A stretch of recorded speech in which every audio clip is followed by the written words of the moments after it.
pessoal. Boa tarde de novo. Eu sou a Lília, membro da Liga, e hoje a gente vai falar um pouquinho sobre febre reumática e endocardite infecciosa, certo? Os objetivos da aula. A gente vai ver primeiro febre reumática, depois a gente vai falar sobre endocardite. A gente vai definir as doenças, depois a gente vai estudar um pouquinho da epidemiologia, bem rápido, das duas doenças. Analisar a etiopatogenia, ou seja, a gente vai ver os principais agentes etiológicos e depois a patogenia, como a doença se desenvolve. Compreender o quadro clínico de febre reumática e endocardite infecciosa. Estudar os métodos diagnósticos, que eu acredito ser a parte mais chatinha da aula, porque o diagnóstico tanto da endocardite como da febre reumática se baseiam em critérios maiores e menores, mas vamos tentar simplificar o máximo possível. E ver tratamento e profilaxia. Começando primeiro com a febre reumática. Definição. A febre reumática ela é uma infecção multissistêmica, embora o comprometimento principal seja no coração, ela é uma infecção multissistêmica, ela vai dar efeitos em vários sistemas, e ela é uma complicação não supurativa, ou seja, sem produção de pus, vai ter inflamação, mas não vai ter produção de pus, é uma complicação não supurativa, de um episódio prévio de faringoamidalite, infecção de garganta por estreptococo beta-hemolítico do grupo A. Então, a definição aqui está bem técnica, mas o objetivo é justamente decodificar, destrinchar ela ao longo da aula. Tá? Um pouquinho de epidemiologia da febre reumática.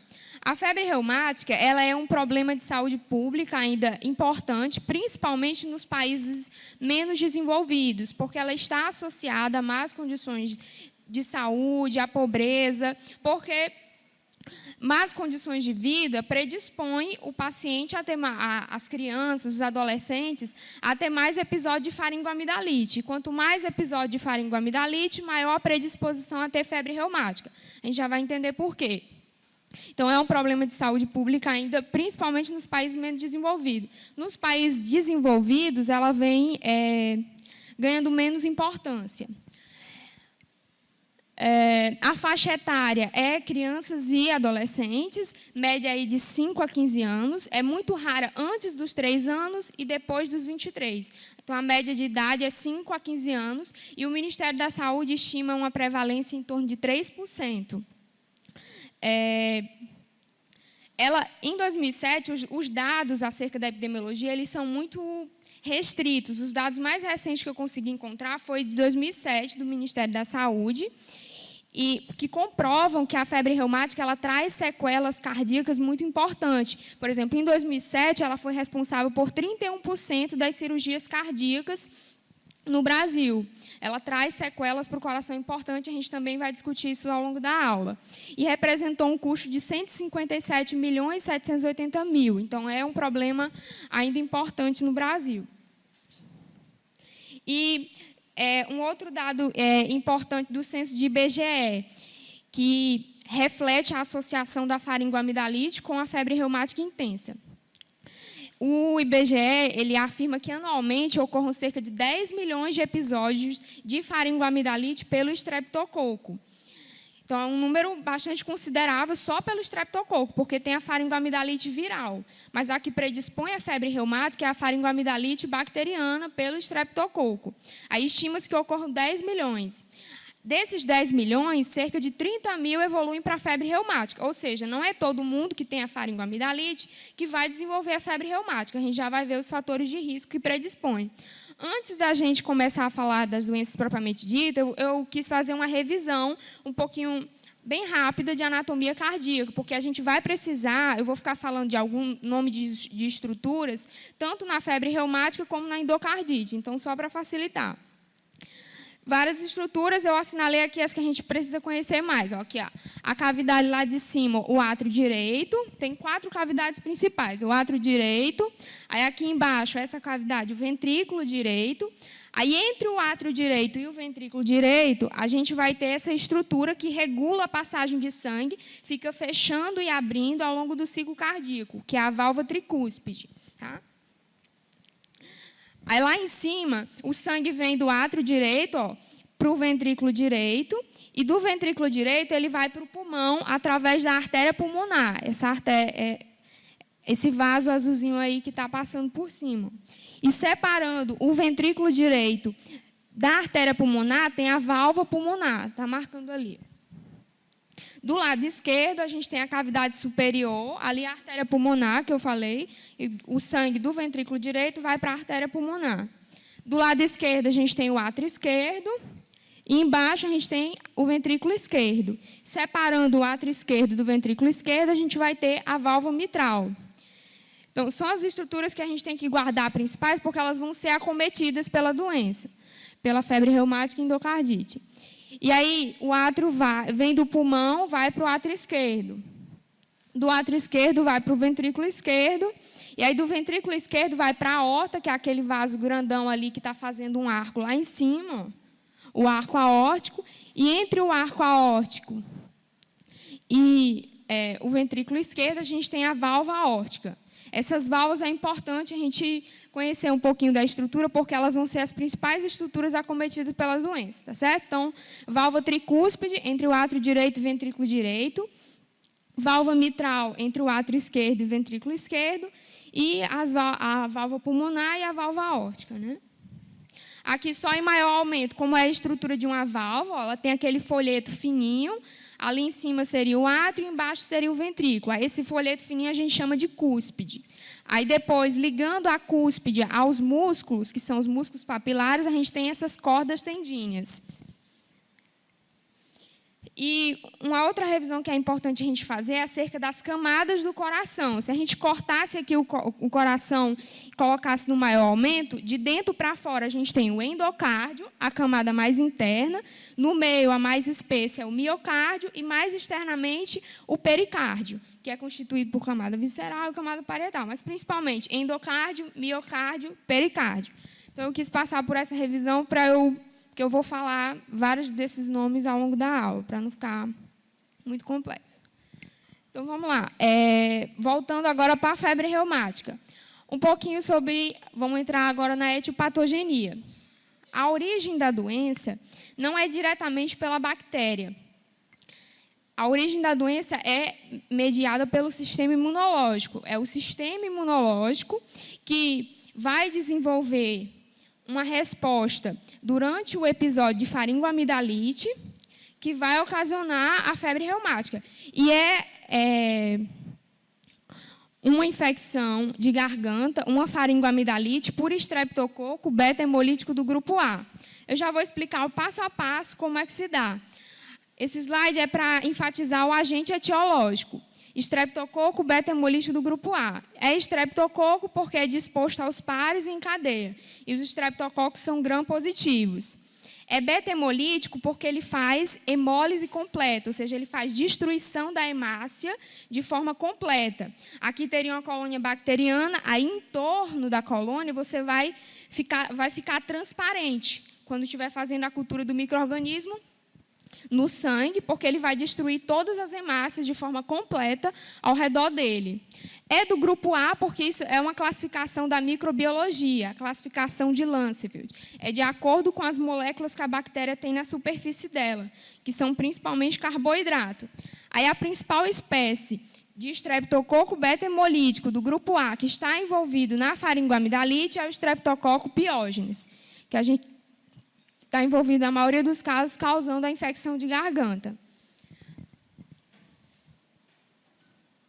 E aí, esse estreptococo piógenes é importante, além de ter um carboidrato grupo específico, que permite classificar ele no grupo A de Lancefield, ele tem uma proteína que vai ser muito importante para estimular a resposta imunológica, né? E é essa resposta imunológica que vai estar envolvida no desenvolvimento da febre reumática, que é a proteína M.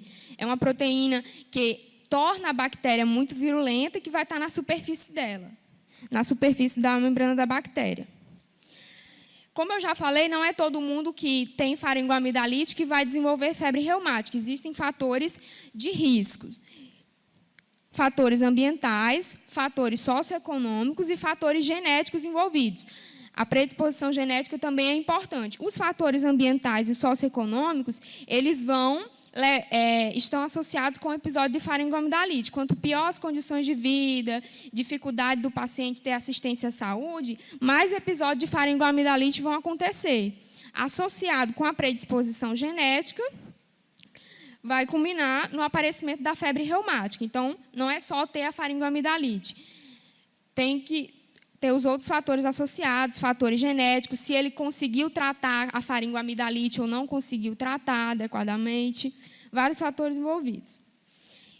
Então, vamos ver como é que a doença se desenvolve agora da febre reumática. Tudo vai começar com o quê? Com o episódio de faringoamidalite, o episódio de infecção de garganta. Assim como qualquer outra infecção que ocorre no corpo, ela vai estimular a resposta imunológica. O sistema imunológico vai reconhecer a bactéria, o principal, como eu já falei, é Streptococcus pyogenes, vai reconhecer a bactéria como um agente estranho e vai querer erradicar, vai querer eliminar essa bactéria. Aí, de forma imediata, o que o sistema imunológico vai fazer? Ele vai enviar células citotóxicas, vai enviar macrófago para o local em que a bactéria chegou para tentar eliminar. Só que o sistema imunológico ele não se contenta só com isso. Ele não quer só erradicar o estreptococo naquele momento. Ele quer se precaver. Ele quer produzir tipo uma receitinha de bolo para, caso a pessoa entrar em contato de novo com a bactéria, ela conseguir identificar a bactéria facilmente e eliminar a bactéria facilmente. Essa resposta de produzir a receitinha é o que a gente chama de memória imunológica, que é através da produção de anticorpos. Aí essa produção de anticorpo vai ser chave na patogenia da febre reumática, no desenvolvimento da febre reumática.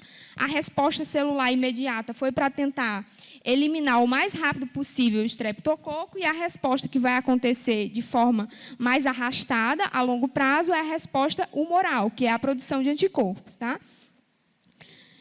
Então, vai estimular a resposta imune, que a gente divide em resposta celular e resposta humoral. A gente vai focar aqui na resposta humoral, que é a que é mais importante para desenvolver febre reumática. O sistema imunológico vai produzir anticorpos contra várias estruturas do estreptococo.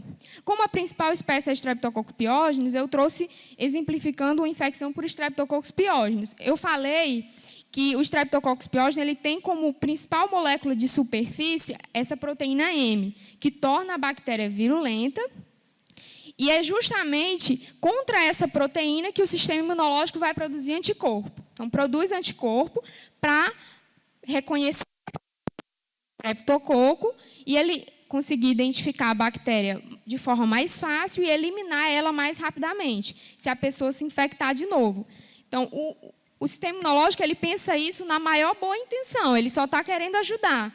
Só que aí o problema é que, associado àqueles fatores de risco que eu falei no slide anterior, se o paciente não tratar a faringoamidalite, se ele tiver predisposição genética, 2 a 4 semanas depois desse episódio de faringoamidalite inicial que ele teve, pode ocorrer o que a gente chama de reação cruzada por mimetismo molecular.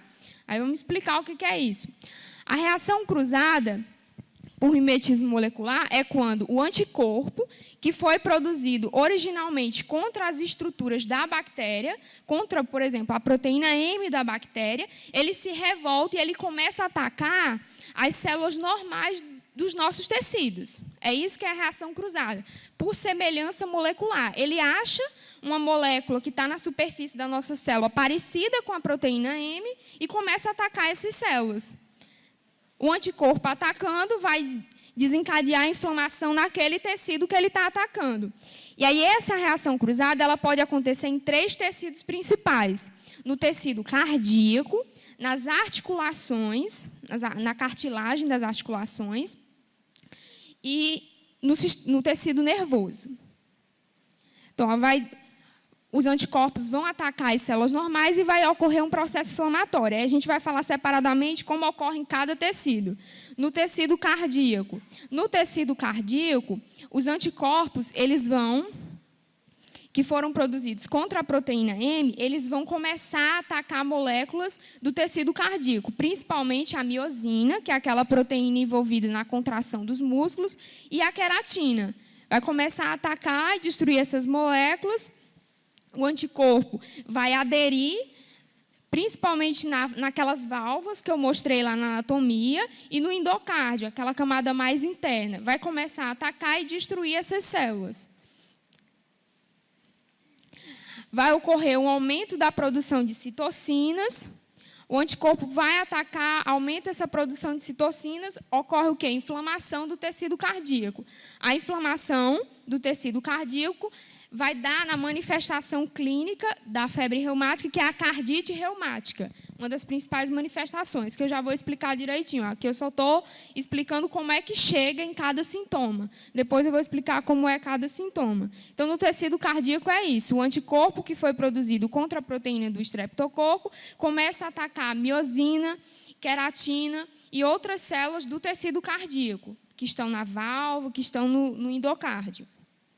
Nas articulações, a reação cruzada vai ser devido à semelhança do ácido hialurônico da bactéria com o ácido hialurônico que está nas cartilagens. Aí o anticorpo começa a atacar as células da cartilagem das articulações e vai produzir inflamação das articulações. A inflamação das articulações a gente chama de artrite, que é uma das principais manifestações da febre reumática. E no outro tecido é no tecido nervoso. No tecido nervoso, os anticorpos que foram produzidos durante o episódio de faringoamidalite, de infecção de garganta, contra a membrana da bactéria, vai começar a atacar o citoplasma dos neurônios, levando ao que a gente chama de Coreia de Sydenham. Eu não sei como é que pronuncia direito, mas eu também já vou explicar como é. Uma manifestação mais grave e um pouquinho mais rara também, mas que pode acontecer devido a essa reação cruzada. Os anticorpos começam a atacar os neurônios, começam a atacar as células do tecido nervoso. Então, o quadro clínico, que no primeiro surto o paciente teria. A artrite é o principal, ocorre em 75% dos casos. A artrite, o paciente ele vai ter dor nas articulações, principalmente nas grandes articulações. Articulação do joelho. E ela é uma artrite assimétrica, ou seja, ela não acomete duas articulações ao mesmo tempo iguais, joelho esquerdo e joelho direito. Ela vai acometer só o joelho esquerdo e ela é migratória, ela fica pulando de uma articulação para outra. Melhora no joelho esquerdo e aí piora e vai aparecer lá no tornozelo. Ela fica pulando de articulação para articulação. E uma coisa importante que a artrite dá é limitação de movimento. O paciente ele vai ter dificuldade, se for nas articulações do joelho, ele vai ter dificuldade para andar. Se for nas articulações do braço, ele não vai conseguir pegar as coisas, ele vai ter limitação de movimento. Isso é importante para ajudar a diferenciar da artralgia, que é um critério menor e é um outro sintoma que o paciente pode ter. A artralgia, ele tem dor na articulação, mas ele fica com os movimentos dele preservados. Na artrite, não, ele vai ter limitação de movimento. E se ele tiver uma limitação muito grande, é inclusive um critério para ele se internar. A outra manifestação, que acontece em 40% dos casos, é a cardite reumática. A gente viu que tem inflamação do tecido cardíaco, nas válvulas, no endocárdio. E as manifestações são um pouco específicas, mas eu vou tentar ser simples, Como vai ter inflamação das válvulas, principalmente as válvulas do lado esquerdo, as válvulas mitral e aórtica, elas são as mais acometidas. Vai ter inflamação na válvula e a válvula vai ficar insuficiente, O que significa uma válvula insuficiente? Eu não falei que ela ficava abrindo e se fechando? Quando a válvula está insuficiente, ela não fecha direito no momento que é para fechar. E aí o sangue que deveria, por exemplo, passar só do átrio para o ventrículo e não voltar mais para o átrio, depois que chega no ventrículo, ele fica voltando para o ventrículo porque a válvula não está fechando direito. Então, a insuficiência das válvulas vai ser a manifestação principal dessa cardite, como a cardite se manifesta. E a insuficiência, clinicamente, o paciente vai ter dificuldade para respirar, vai ter cansaço, vai ter sopro na ausculta. E a cardite reumática ela é importante porque, de todas as manifestações clínicas que o paciente tem, ela é a única que pode deixar sequelas para o paciente desenvolver um problema crônico depois. E aí, menos comumente, mas também pode aparecer a Coreia de Sydenham. A artrite e a cardite reumática, ela aparecem logo nas primeiras semanas. São as manifestações mais agudas que aparecem. A coreia de Sindel, ela pode aparecer até 7 meses depois do episódio de infecção estreptocócica. Geralmente, ela demora mais para aparecer. Ela ocorre devido à destruição do tecido nervoso. Então, como é que vai ser na clínica? O paciente ele vai ter movimentos incoordenados e involuntários. Ele está sentado, deitado, e ele tem esses movimentos bruscos que ele não consegue controlar. E o surto de coreia, ele dura de 2 a 3 meses e pode durar, se estender até 1 ano, o paciente ficar com esses movimentos. Só que ele, depois desse tempo, resolve e não deixa sequela. A artrite também, em 2 a 5 dias, ela se resolve e o paciente fica normal, não deixa sequela. A única que deixa sequelas é a cardite reumática, naquelas válvulas que eu mostrei lá na anatomia, principalmente.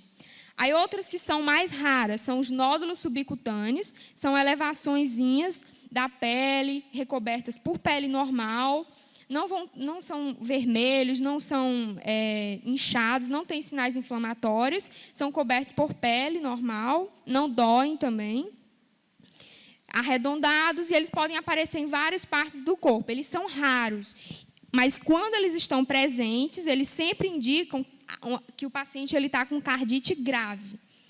E o paciente com cardite grave geralmente precisa ou já fazer a cirurgia, se ele teve uma destruição muito grande das válvulas, ou então ser internado. Então, é raro, mas quando ele está presente, ele sempre indica uma cardite grave. E o outro é o eritema marginato. E o eritema vão ser manchas vermelhas espalhadas pelo corpo que o paciente vai desenvolver. Manchas que podem ser bolotas vermelhas, ou então pode ser tipo um anel. Ele tem uma borda vermelha e o centro claro. Eu vou mostrar as imagens. E é claro que, como o próprio nome da doença, né, febre reumática, ele vai ter febre também. A febre ela é principalmente associada com a artrite. Quando o paciente tem artrite, a tendência é que ele tenha uma febre alta. Ele pode ter febre também associada com cardite, com a coreia, mas geralmente os pacientes a febre é mais baixa. A febre, quando é associada com a artrite, é mais alta. Então, essas são as principais manifestações. A cardite são essas lesõezinhas, principalmente aqui é uma válvula cardíaca. Essas lesões, tipo umas bolinhas, umas verrugas, que vão estar justamente na linha de fechamento da válvula. Ali embaixo as cordoalhas, aí depois esse daqui já seriam os músculos papilares, que eu mostrei lá naquela anatomia. Então, são lesões verrucosas, que vão se manifestar dessa forma. Elas ficam vermelhinhas porque está ocorrendo inflamação do tecido cardíaco. É isso que caracteriza a cardite. O eritema marginado são essas lesões avermelhadas. Ela pode ser toda preenchida, uma bolha toda vermelha, ou ela pode ter um centro claro e só as bordas vermelhas. E é principalmente aqui no tórax. Né? Pode se disseminar bastante, pegar todo o tórax do paciente. É mais raro. O nódulo subcutâneo, a elevaçãozinha, é coberta por pele normal, não tem sinal inflamatório. E a coreia, eu trouxe um vídeo aqui para mostrar. Os movimentos involuntários, ele fica tendo nas mãos, a perna, que ele não consegue controlar. Uma criança aqui. Essa começa só primeiro nas mãos, nos pés. Movimentos rápidos. Aí a coreia, os movimentos desaparecem quando a pessoa está dormindo e pioram se a pessoa estiver estressada, se a pessoa começar a se movimentar. Olha ele andando e os braços se movimentando sozinho. Mais raro de aparecer. A principal sequela, e na verdade a única, são as manifestações cardíacas, como eu já falei. O paciente tem aquela inflamação inicial, como eu já falei, aquelas lesões na válvula, pequenininhas que eu mostrei naquela imagem, só na linha de fechamento, tipo verruga, que é principalmente na válvula mitral, aí em segundo lugar seria a válvula aórtica, terceiro a tricúspide e muito dificilmente a pulmonar. As principais são a mitral e a aórtica, que são as do lado esquerdo do coração. E aí, essa lesão essas lesões que ocorrem na válvula pela cardite, elas geralmente demoram para se resolver.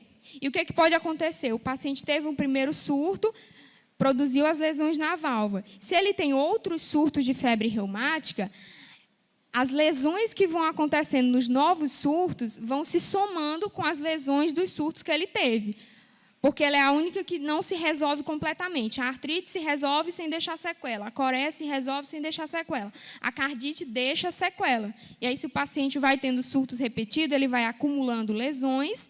E aí, o que vai acontecendo a longo prazo? Ele pode evoluir para uma cardiopatia reumática crônica, em que as válvulas vão estar espessadas, aquelas cordas tendíneas vão ficar curtas e vai ocorrer uma degeneração e morte das células mais intensa. Essa degeneração e morte das células, ela lesiona a válvula de forma definitiva. E a válvula que estava só insuficiente no começo, ela vai ficar estenosada. Por que ela fica estenosada? Porque ela vai ficar tão espessada, que ela nem vai conseguir abrir direito. Quando a válvula está insuficiente, ela não estava conseguindo fechar direito, mas ela não estava espessada, ela estava com aquelas lesões fininhas, aquelas verrugazinhas na borda, e não estava conseguindo fechar direito. Aí, a longo prazo, quando o paciente vai tendo outros surtos de febre reumática, ele vai acumulando lesões e a válvula vai ficar muito espessada. Ela não vai conseguir fechar direito. O que a gente chama de estenose da válvula. A degeneração e a morte das células levam ao aparecimento dos nódulos de Arshoff, que é tipo o granuloma na tuberculose. Ele tem um centro branco de tecido fibroso e ao redor tem células inflamatórias. Esses nódulos de Arshoff, eles são importantes porque eles são patognomônicos da febre reumática. Se encontrar esse nódulo no tecido do coração, é indicativo de que o paciente teve febre reumática. Só que isso só vai ser útil se o paciente estiver morto e estiver fazendo uma necrópsia. Porque não vai cortar o coração do paciente toda vez para ver se tem um nódulo no tecido e dizer que ele tem febre reumática. Isso só é útil para um patologista, por exemplo, que vai fazer necrópsia. O diagnóstico, portanto, ele é essencialmente clínico. E para isso, aí é uma parte um pouco mais chata, tem os chamados critérios maiores e menores, né? Coletivamente, a gente chama de critério de Jones.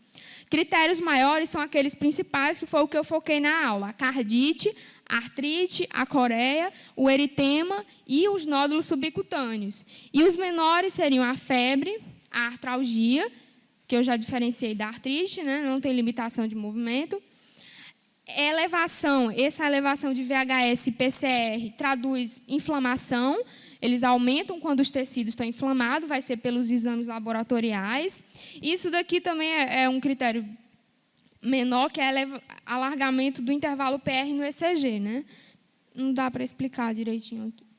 E um outro critério à parte que tem que ter, dependendo do que você quer confirmar para o paciente, é comprovar, ter evidência de que esse paciente ele se infectou pelo estreptococo beta-hemolítico do grupo A. O paciente ele vai chegar para você já com febre reumática, ele não vai estar mais com a faringoamidalite. Então, o que você tem que fazer? Você tem que fazer um exame imunológico para ver se ele se infectou previamente por esse estreptococo beta-hemolítico do grupo A. Aí, geralmente, é para... Se você quer identificar a infecção prévia, você procura o anticorpo. Se ele tem anticorpo contra a bactéria, quando você fizer o exame, os níveis de anticorpo vão subir. Se o nível de anticorpo sobe, significa que ele produziu um anticorpo contra a bactéria. Se ele produziu um anticorpo contra a bactéria, é porque ele entrou em contato com a bactéria. Então, um critério à parte que tem que ter. E aí, quais são as categorias diagnósticas? A gente usa os critérios para essas categorias. Para definir o primeiro episódio, você tem que ter 2 critérios maiores, ou 1 maior e 2 menores, mais a evidência de infecção estreptocócica. Tem que comprovar que esse indivíduo se infectou previamente pelo estreptococo beta-hemolítico do grupo A. Se for um episódio recorrente, aí vai ser diferente. Se o paciente ele já tem cardiopatia reumática crônica ou se ele não tem. Se ele não tem, vai ser igual ao primeiro episódio. 2 maiores ou 1 maior e 2 menores, mais a evidência de infecção estreptocócica. Agora, se for episódio recorrente em paciente com cardiopatia, já com cardiopatia reumática, bastam 2 critérios menores e a evidência. Então, você vê que para todas essas 3, você precisa ter aquele critério à parte. A evidência de infecção anterior, comprovada pela elevação dos níveis de anticorpo. Vai fazer um exame, um ensaio imunológico, vai elevar o anticorpo do paciente, significa que ele se infectou previamente pelo estreptococo, beta-hemolítico do grupo A. Se o paciente ele tem coreia ou ele tem cardiopatia reumática já crônica, progressiva, não são necessárias outras manifestações, nem a evidência de infecção prévia. E para comprovar a lesão valvar crônica, se ele já tem cardiopatia reumática, também não são necessários outros critérios. Acho que o foco é principalmente nos 3 primeiros, que mais nos importam aqui. O primeiro episódio e os episódios recorrentes. E aí, eu trouxe também, porque eu achei mais interessante colocar nessa parte da aula o diagnóstico da faringoamidalite. Porque se você, dependendo do período em que você diagnosticar a faringoamidalite, você pode evitar que o paciente tenha febre reumática. Então, você pode fazer um diagnóstico da faringoamidalite atual, quando o paciente ele não está com febre reumática ainda, ele só está com a faringoamidalite. Então, qual é o objetivo? Tratar a faringoamidalite e evitar que ele evolua para a febre reumática. Então, eu posso fazer um diagnóstico atual. A clínica, principalmente, o paciente vai ter mal-estar, você vai olhar a garganta dele, vai estar vermelha. Então, pela clínica. E aí você trata com antibiótico. O tratamento, o ideal é fazer até o 9º dia. Começar até o 9º dia depois que ele se infectou. Porque aí você garante que o estreptococo vai ser erradicado, a resposta imunológica do paciente vai ser mais leve, e aí você impede o paciente de evoluir para a febre reumática. Então, entenderam? O diagnóstico atual, eu estou tratando um paciente que ainda não está com febre reumática, ele está com a faringoamidalite, eu vou tratar a faringoamidalite com antibiótico, erradicar o estreptococo, e aí é uma medida de prevenção primária. Eu estou evitando que ele evolua para a febre reumática. Agora, se o paciente ele já chega com a febre reumática, o diagnóstico que eu tenho que fazer é aquele critério lá, o diagnóstico anterior, a evidência prévia de infecção. O paciente já chegou com febre reumática, mas é importante ainda comprovar que o paciente se infectou anteriormente pelo estreptococo beta-hemolítico do grupo A, através da elevação desses anticorpos, principalmente esse alço aí, ele vai se elevar se o paciente ele teve uma faringoamidalite pelo estreptococo. Por que é importante? Porque se eu identificar que ele se infectou previamente por esse estreptococo, eu tenho que instituir o tratamento antimicrobiano para evitar que ele seja colonizado de novo pela bactéria, evitar novo episódio de faringoamidalite e, consequentemente, um novo surto de febre reumática. Então, aqui o objetivo é para prevenir um outro surto. Ele já teve o primeiro surto, não tem como resolver. Eu quero impedir que outros surtos aconteçam. É a profilaxia ou prevenção secundária. Eu vou já voltar de novo para essas profilaxias do tratamento. Então, os objetivos do tratamento. Eu quero minimizar as repercussões clínicas no coração, nas articulações, no sistema nervoso, erradicar o estafilococo. Então, por isso que é importante. Não basta só os critérios clínicos, você tem que comprovar que ele se infectou previamente pelo estreptococo, para poder erradicar possíveis estreptococos que ainda estejam... Até estafilococo aqui, né? Desculpa, é estreptococo. Possíveis estreptococos que ainda estejam lá e tratar com antibiótico para prevenir uma outra colonização, que esse indivíduo pode se infectar de novo por outra cepa, ter faringoamidalite de novo e ter febre reumática de novo. E promover alívio dos principais sintomas. As medidas gerais, hospitalização, a internação só é indicada quando o paciente está com artrite muito grave, quando ele está com uma coreia, aqueles movimentos lá involuntários muito grave. Não é em toda situação que você hospitaliza. O repouso, aí não é mais recomendado o repouso absoluto, um repouso aí relativo de 2 semanas é suficiente. E o controle da temperatura. Se for febre baixa, não precisa dar remédio, mas se for uma febre mais alta, usa, em primeiro lugar, o paracetamol, né? Segunda opção, a dipirona. A erradicação do estreptococo, volto de novo para aquelas medidas de prevenção que eu falei. A profilaxia primária é para tratar a faringoamidalite atual e impedir que ele desenvolva febre reumática. Eu vou usar principalmente a penicilina G-benzatina. Se for a G-benzatina, uma única dose. Se for a penicilina V ou a amoxicilina, eu uso durante 10 dias. Se ele tiver alergia, aí eu uso a azitromicina. E a secundária, o paciente já chegou com febre reumática, eu comprovei que ele se infectou anteriormente pelo estreptococo, eu quero impedir que ele seja colonizado de novo e tenha um novo episódio. Profilaxia secundária. Os mesmos medicamentos também, a penicilina G-benzatina e a penicilina V, principalmente. Só que a duração dessa profilaxia secundária, ela depende.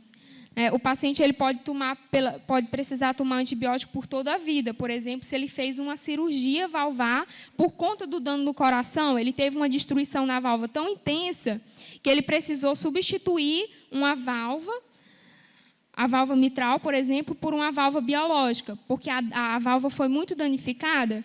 Se ele fez cirurgia por conta da febre reumática, ele vai precisar tomar antibiótico por resto da vida.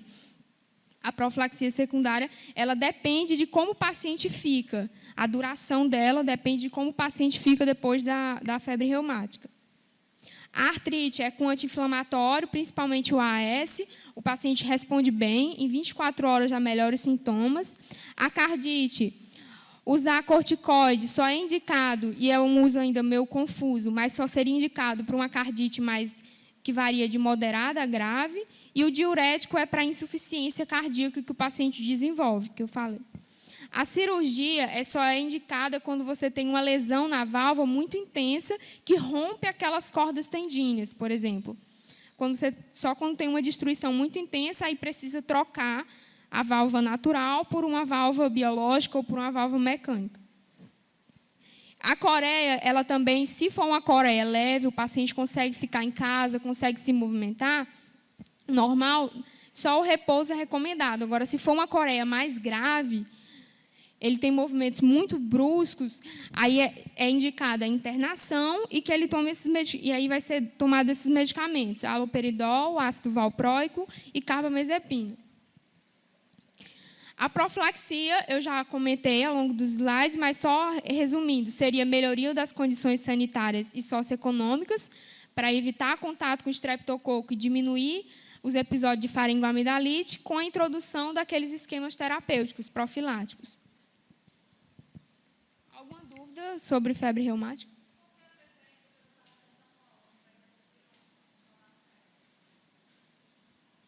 Eu não sei. Eu não vi. Lá na diretriz de cardiologia, ele coloca que o paracetamol é como primeira opção e a dipirona como segundo. Agora, o motivo eu não sei. Agora vamos falar de endocardite. Mais alguma dúvida de febre reumática? A endocardite infecciosa, ela é uma infecção grave e o nome já é sugestivo. Endocardite vai ser infecção daquela camada interna do coração, no endocárdio, e também nas válvulas, principalmente no endocárdio e nas válvulas cardíacas.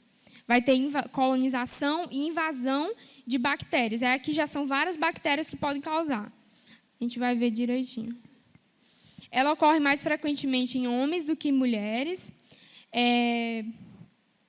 A incidência permaneceu estável de 1950 a 2000, com 3,6 a 7 casos por 100 mil pacientes ao ano, e principalmente nos países desenvolvidos está ocorrendo uma mudança de faixa etária, porque antigamente, a cardiopatia reumática, né, que é a principal sequela da febre reumática, ela era o principal motivo do paciente evoluir para endocardite, porque tem a lesão na válvula, a válvula já sai lesionada, e aí é fácil outro micro-organismo chegar, colonizar, invadir e causar infecção, causar endocardite.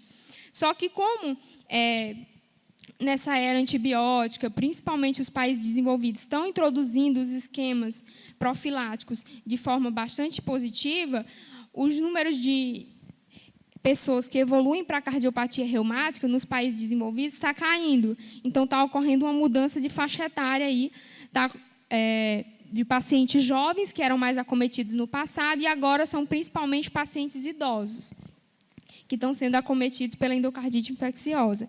Mas ainda nos países em desenvolvimento, como o Brasil, a febre reumática ainda é causa importante da pessoa evoluir para a endocardite.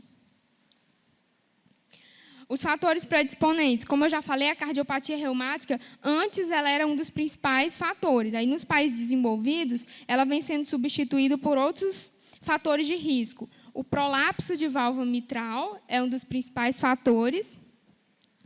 Valvopatia degenerativa, ou seja, a pessoa vai ficando idosa e a válvula daquela pessoa naturalmente vai ficando danificada, vai ficando envelhecida e vai acumulando microlesões ao longo da vida, e isso predispõe a desenvolver endocardite. O uso de drogas intravenosas é um fator de risco importante. Usuários de drogas intravenosas, ele tem uma chance cerca de 30 vezes maior de desenvolver endocardite do que pessoas que não usam. Ter válvula protética, né? Ter uma prótese valvar, tanto as próteses biológicas como as mecânicas, predispõem a um maior risco de desenvolver endocardite e cardiopatias congênitas, principalmente as que cursam, o bebê nasce com cianose, as cianóticas. O uso de catéter venoso também, um paciente que precisa ficar por muito tempo usando o catéter venoso central ou fazendo uso de um dispositivo muito invasivo, ele tem um maior risco de desenvolver também endocardite. Outros menos comuns seriam a miocardiopatia hipertrófica obstrutiva e coarctação de aorta. Esses aqui estão se tornando menos frequentes e aqueles lá estão se tornando os mais frequentes. A endocardite ela pode ser classificada de diversas formas, de acordo com o agente que causa, de acordo com o tipo de bactéria. Mas a principal classificação é de acordo com a evolução dos sintomas do paciente. Aí a gente classifica a endocardite em aguda e subaguda. A aguda é aquela endocardite agressiva, que vai ter febre alta, que é causada por um micro-organismo muito virulento. Os sintomas aparecem em dias até, no máximo, 6 semanas, e é comum de ocorrer numa pessoa que tinha válvula normal. Um paciente jovem, por exemplo, que não tinha nenhum problema valvar, é comum de acontecer endocardite aguda. Já a subaguda é aquela menos agressiva, os sintomas vão aparecendo de forma mais arrastada, o micro-organismo é menos virulento e é comum de ocorrer numa pessoa que já tinha um problema valvar prévio. Pela idade, né? Um problema na válvula degenerativo, que vai acontecendo com o aumento da idade, porque ele tinha prótese valvar.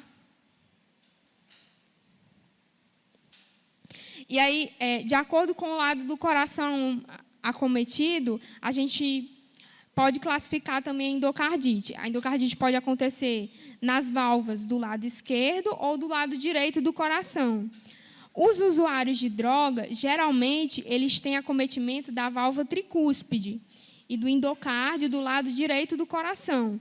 Então, vai ser do lado direito do coração. Os não usuários, geralmente, é do lado esquerdo, na válvula mitral e aórtica. Tá? Então, não usuário de droga, geralmente, acomete do lado direito do coração. Usuários de droga do lado direito, não usuários do lado esquerdo. E aí, com relação à microbiologia, é meio complexa, mas eu vou tentar simplificar ao máximo possível. Quais são os principais agentes que podem causar? Streptococcus do grupo Víridas, enterococcus, esse grupo Racec, que são bactérias mais difíceis de cultivar, são mais complicadas, é mais raro. Staphylococcus epidermidis e o Staphylococcus aureus. Esse grupo Racec, como eu já falei, são bactérias à parte, porque a endocardite, ela pode ser bacteriana. 90% das endocardites vão ser por bactérias, mas ela também pode ser causada por fungos. Eu vou focar aqui só nas bacterianas. E aí, das bactérias, é principalmente gram-positivas. Aí, esse grupo Racec, ele é anômalo, né? Ele é atípico, porque essas bactérias são gram-negativas. É composta pela Haemophilus, Actinobacillus, Cardiobacteria, Knella e Kingella. São bactérias gram-negativas que crescem muito lentamente. Então, precisa de muito tempo no laboratório, elas ficarem incubadas no laboratório, para você poder observar o crescimento delas. Então, é difícil diagnosticar um paciente que tem endocardite por bactérias desse grupo. E como elas crescem lentamente, elas geralmente vão causar qual tipo de endocardite? A aguda ou a subaguda? A subaguda, porque como elas crescem lentamente, elas vão gerando um quadro clínico mais arrastado. Aí essas três primeiras aqui, ó, Streptococcus do grupo Víridas, Enterococcus do grupo Racec, causam endocardite geralmente subaguda. Já o Staphylococcus epidermidis, ele vai causar geralmente endocardite em paciente que está internado e em paciente que tenha prótese valvar. E o Staphylococcus aureus, ele causa geralmente endocardite aguda, tanto nos não usuários como nos usuários de droga. Ele é muito prevalente nos usuários de droga. Fazendo um resumo aqui da microbiologia. Se for endocardite subaguda, ou seja, uma endocardite arrastada em uma válvula natural num paciente que não usa droga, os mais comuns são os Streptococcus do grupo Víridas, Enterococcus, grupo Racec. Se for aguda, em válvula nativa e não usuários de droga, principalmente Staphylococcus aureus.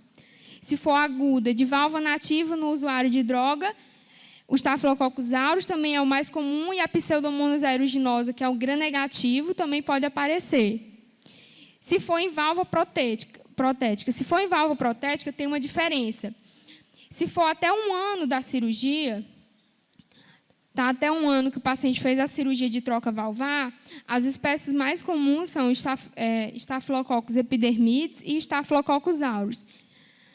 Agora, depois de 1 ano da cirurgia, se ele teve endocardite depois de 1 ano que ele fez a cirurgia, aí as bactérias que podem causar são as mesmas da subaguda, aquelas primeiro lá, o Streptococcus do grupo Vírida, Enterococcus, Racec, e tem esse Streptococcus bovis também.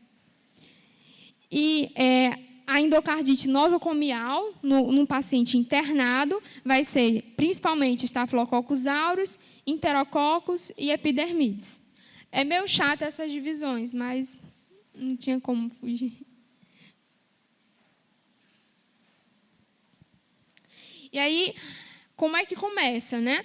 Eu coloquei uma causa aqui que seria o prolapso de válvula mitral. Começa o paciente com um paciente que tem prolapso de válvula mitral. Que a válvula fica... O normal é a válvula fechar desse jeito aqui, ó. O primeiro coração. Uma válvula encaixando, um folheto da válvula encaixando no folheto e a válvula fechando direitinho. Quando tem o prolapso, a válvula não vai fechar direito e ela sobe para cima. Vai em direção ao átrio. E aí pode ocorrer o quê? Retorno de sangue, regurgitação de sangue do ventrículo para o átrio. Então, com o prolapso de válvula mitral, vai ocorrer alteração do fluxo de sangue. O sangue que deveria passar de forma laminar, de forma unidirecional, no único sentido, ele vai ficar descendo, subindo. Ele vai ficar turbilhonando dentro do coração. E aí, pela força do sangue, vão ocorrendo lesões, tanto na válvula como no endocárdio. O endocárdio é uma camada bem fininha. Então, o sangue regurgitando, turbilhonando dentro do coração, ele fica batendo na parede e fica causando lesões, microlesões. E, assim como ocorre em qualquer outro tecido, no coração não vai ser diferente. Sempre que você tem lesão, qual é a primeira iniciativa do corpo? É querer corrigir, é querer costurar, é querer corrigir aquela lesão. E aí ele vai mandar o quê? Ele vai mandar plaquetas para esse local, ele vai ocorrer a deposição de fibrina no local. Então, ocorre a lesão na válvula e no endocárdio pela força do próprio sangue. E aí vai ter deposição de plaqueta e fibrina e eu vou formar um trombo, eu vou formar um coágulo. que aí seria já uma massa, já seria uma vegetação, ou você pode chamar só de trombo estéril. Só tem plaqueta e fibrina nesse trombo, por enquanto. Tentando corrigir aquela lesão para que o tecido ele fique íntegro novamente, ele fique bonitinho novamente. Aí, enquanto isso, não basta a pessoa só ter o prolapso, não basta a pessoa só ter a lesão e a vegetação estéril. Essa vegetação ela vai ter que ser colonizada e infectada pela bactéria que vem de algum canto. Os eventos que produzem bacteremia, que vão aumentar a multiplicação, a duplicação dessas bactérias. E aí, quais são os eventos que podem produzir bacteremia? Pode ser um trauma na mucosa oral, porque aquelas bactérias que eu falei ali, elas são habitantes normais da flora oral, por exemplo, aquelas do grupo Racec, elas estão normalmente na nossa boca, em equilíbrio. Mas aí, quando ocorre alguma coisa, o paciente vai fazer uma cirurgia dentária, mexe na gengiva, ele altera essa flora, a bactéria cai na circulação, a flora fica alterada, as bactérias começam a se multiplicar muito, aí esse aumento da duplicação da bactéria gera bacteremia, a bactéria cai na corrente sanguínea e chega no coração, encontra aquele local todo lesionado já, com plaquetas tentando resolver o problema. É o local maravilhoso para ela se instalar. Ela vai conseguir aderir com facilidade, porque o tecido já está todo fragmentado, já está todo lesionado por conta da lesão inicial que aconteceu. Então, tem que ocorrer um trauma em algum local, pode ser na mucosa oral, por algum procedimento dentário, aí pode ser no trato gastrointestinal, pode ser no trato geniturinário, que é onde essas bactérias vão estar normalmente. E aí o trauma produz a bacteremia. A bactéria cai na corrente sanguínea e chega na vegetação estéril. Aí a vegetação, que inicialmente estava só com plaqueta e fibrina, a bactéria chega, coloniza e começa a infectar o local. Aí a vegetação, a massa inicial, que não tinha nada de bactéria, vai se tornar uma vegetação infectada, que cresce e se produz uma massa bem volumosa sobre o folheto da válvula que começa a crescer. Essa vegetação pode se estender para as cordas tendíneas e aí a bactéria vai começar a destruir células. Ela destrói tudo que ela vê pela frente, vai começar a ter morte de células. A vegetação infectada com a destruição celular produzida pela bactéria vai gerar endocardite. As vegetações dessa forma. Essas aqui, como elas são mais pequenininhas, elas são características da subaguda. Essa daqui, ela é mais agressiva, produziu uma erosão lá na região da válvula, seria de uma endocardite aguda. A vegetação aqui de um coração que foi necropsiado, é uma massazinha na região principal. A vegetação ela se instala principalmente na válvula, na região da válvula, mas pode ser na parede do miocárdio também, mas elas acabam se acomodando mais na válvula. Aí essa vegetação ela pode ficar aí só pelo coração e destruir válvula, mas ela também pode crescer mais, crescer tanto que ela se fragmenta e origina fragmentos que caem na circulação sanguínea e vão para outras partes do corpo, causar as outras manifestações que a gente tem da endocardite. Então, o quadro clínico, ele é produzido. O que vai gerar o quadro clínico do paciente? A destruição local que a bactéria vai fazer na válvula, no endocárdio, infecções em outros locais, porque essa bactéria chega no coração e depois pode cair na circulação sanguínea e causar infecções em outros locais. A produção de anticorpo, como em qualquer infecção, vai ter produção de anticorpo. Aí esse anticorpo ele pode se ligar com os antígenos da bactéria e também cair na circulação, se depositar em órgãos e causar manifestações clínicas para o paciente. E a embolização da vegetação, ela pode crescer tanto que ela se fragmenta, origina esses microêmbolos que podem cair em vasos do crânio, por exemplo, gerar um AVC, ou então gerar só convulsão no paciente, dilatar uma artéria, ou dilatar um vaso e causar as manifestações periféricas que a gente vê na endocardite, que eu vou falar.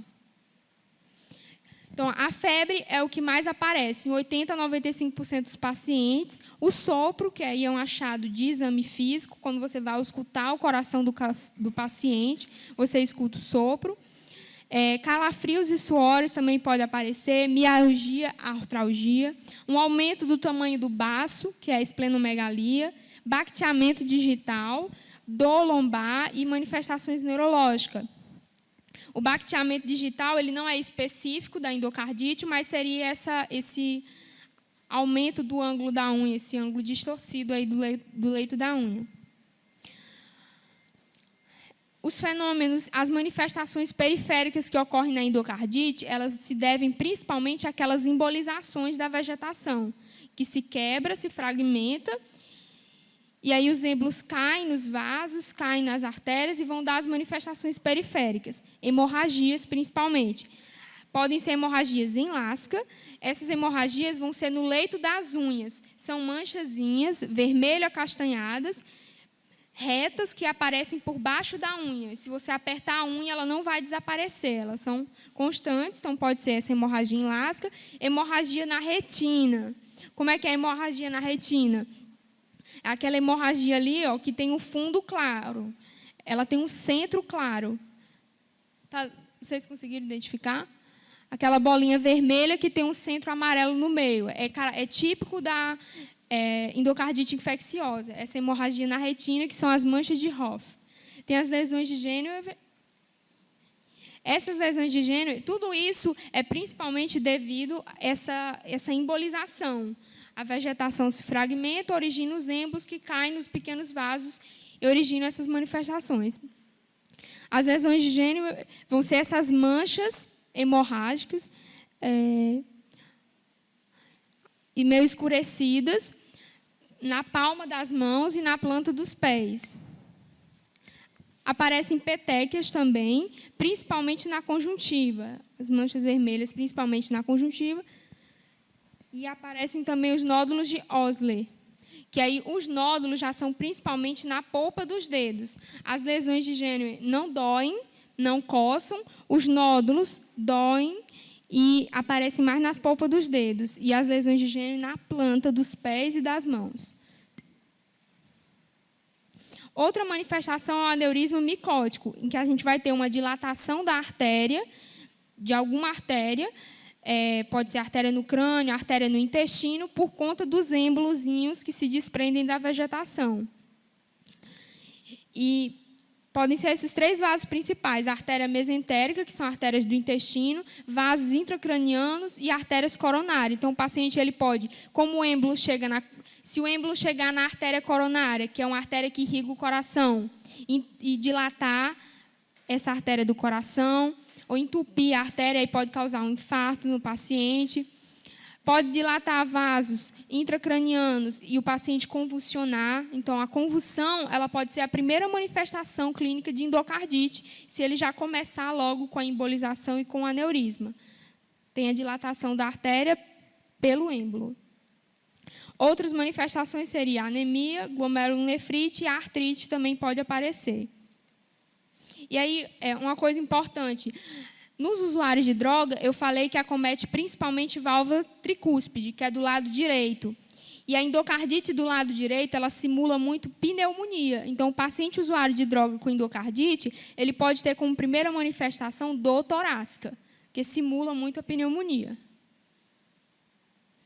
O diagnóstico é com hemocultura, ecocardiograma, exame de sangue, biópsia de válvula, e os critérios aparecem também. A gente organiza todos os resultados desses exames nos critérios de Duke. Na febre reumática eram os critérios de Jones, aqui são os critérios de Duke. Só lembrando que as hemoculturas têm que ser feitas pelo menos 3 hemoculturas. A maioria das hemoculturas dá positiva, se o paciente fizer a hemocultura antes de começar a tomar antibiótico. O ecocardiograma é para identificar a lesão na válvula, a vegetação, e a válvula lesionada. O exame de sangue vê a leucocitose, vê a anemia. Aí, os critérios de Duke, a gente também tem os maiores e menores. Os maiores são microbiológico, você vai tentar isolar o micro-organismo causador, e a evidência de envolvimento endocárdico. Você vai ver se o endocárdio está lesionado, se a válvula está lesionada.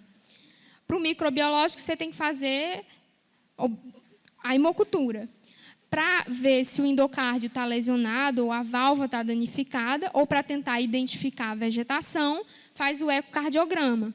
Se pelo ecocardiograma se der para ver uma massa móvel, que não existe uma outra explicação anatômica para essa massa, é indicativo de uma vegetação por endocardite infecciosa. Então, tem que identificar o micro-organismo e ver se o endocárdio ou se a válvula está lesionada.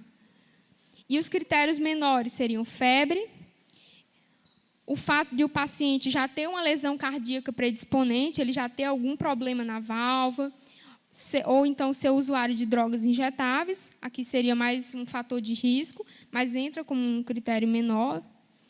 Aqueles fenômenos vasculares que eu mostrei, as lesões de Jenner, as hemorragias, o aneurisma micótico, fenômenos imunológicos, nódulo de Osler, mancha de Hoff, glomerulonefrite. A glomerulonefrite, acho que vocês devem ter visto ontem na aula, a inflamação dos glomérulos por conta de fenômenos imunológicos. O anticorpo se liga com a bactéria que está causando a vegetação, forma imunocomplexos. Esses imunocomplexos caem na corrente sanguínea e chega lá no rim, se deposita e causa inflamação do tecido, dos glomérulos, no caso.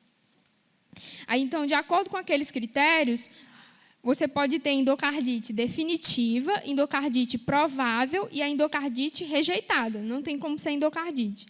A definitiva pode ser usando o critério patológico, que aí seria numa necrópsia, por exemplo, em que você vê a vegetação ou isola o micro-organismo, ou que vai ser mais útil, os critérios clínicos. Assim como na febre reumática, o diagnóstico acaba saindo mais pela clínica. Mas é importante isolar o micro-organismo para você ver como o paciente vai evoluir e para direcionar o tratamento. Seriam 2 critérios maiores, ou 1 maior e 3 menores, ou então 5 menores. A provável, você só vai ter um critério maior mais um menor, ou só vai ter 3 menores.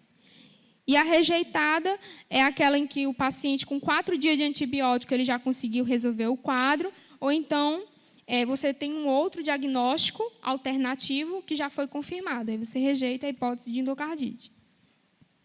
O tratamento. A região da válvula e do endocárdio são regiões mal perfundidas. Então, o antibiótico ele demora para chegar nessas regiões.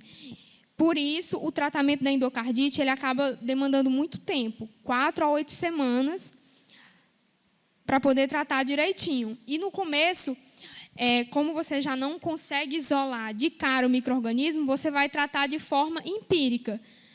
Se for uma endocardite subaguda, você vai pensar naqueles patógenos mais prováveis, que era o quê? Estreptococo, enterococo. Aí você vai usar a penicilina e um aminoglicosídeo. Se for em usuário... Não, vou colocar logo da aguda. Se for aguda, você vai pensar muito em quê? Staphylococcus aureus, principalmente, Aí, se for no não usuário de droga, você pode usar a oxacilina para esse paciente, porque a oxacilina penetra bem no endocárdio e vai matar bem o Staphylococcus. Agora, se for no usuário de droga, você tem que pensar na hipótese desse Staphylococcus aureus ser resistente. E aí você não usa a oxacilina, você recorre à vancomicina, certo? Se for em prótese valvar, você vai usar também... Em prótese valvar, o Staphylococcus também tem grande chance de ser resistente. Então, você usa vancomicina com aminoglicosídeo. E aí, trata primeiro empiricamente. Vê a evolução do paciente, os agentes mais prováveis e aí usa os antibióticos, que possam cobrir bem os patógenos mais comuns daquele tipo de evolução. Quando você isolar o micro-organismo, aí você trata de forma mais específica, né? Streptococcus do grupo vida, a penicilina cristalina, enterococcus, ampicilina com gentamicina, as do grupo Racek, aqui, ó, ceftriaxona, o Staphylococcus, que é sensível à oxacilina, não é resistente, então usa só oxacilina com aminoglicosídeo. O aminoglicosídeo é para potencializar o efeito da oxacilina.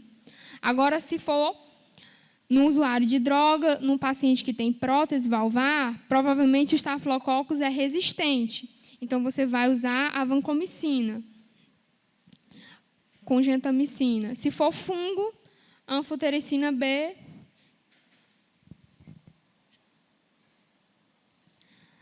A profilaxia ela é meio complexa, né, e meio contraditória assim, em relação às bibliografias. Eu trouxe a mais atualizada, de 2015.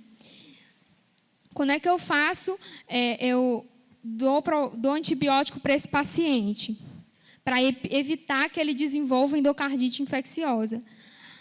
A atualização do último guideline europeu de 2015, ela indica que você só tem que dar antibiótico para pacientes que estejam em um desses grupos, que são os grupos de alto risco para desenvolver endocardite infecciosa, que é um paciente que tenha prótese valvar, paciente que já teve um episódio prévio de endocardite e o paciente com cardiopatia congênita cianótica. São os 3 pacientes, os 3 grupos de alto risco para desenvolver endocardite infecciosa. E aí eu só dou antibiótico, só é recomendado dar antibiótico para esse paciente, para os pacientes que estão nesse grupo de risco. E eu vou dar, antes dele fazer quais procedimentos. A gente lembra mais dos procedimentos dentários, porque vão mexer com a mucosa oral, que é onde a gente encontra as bactérias que mais comumente causam endocardite.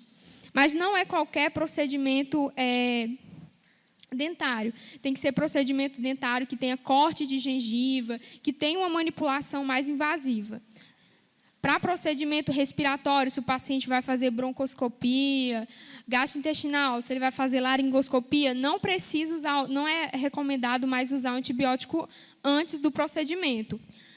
Só para esses procedimentos dentários, são os mais indicados, em que tem manipulação da gengiva, e aí você vai fazer o antibiótico 30, 60 minutos antes do paciente fazer o procedimento. Tá? Então, é só quando ele vai fazer esses procedimentos mais invasivos. E é isso, pessoal. Tem uma...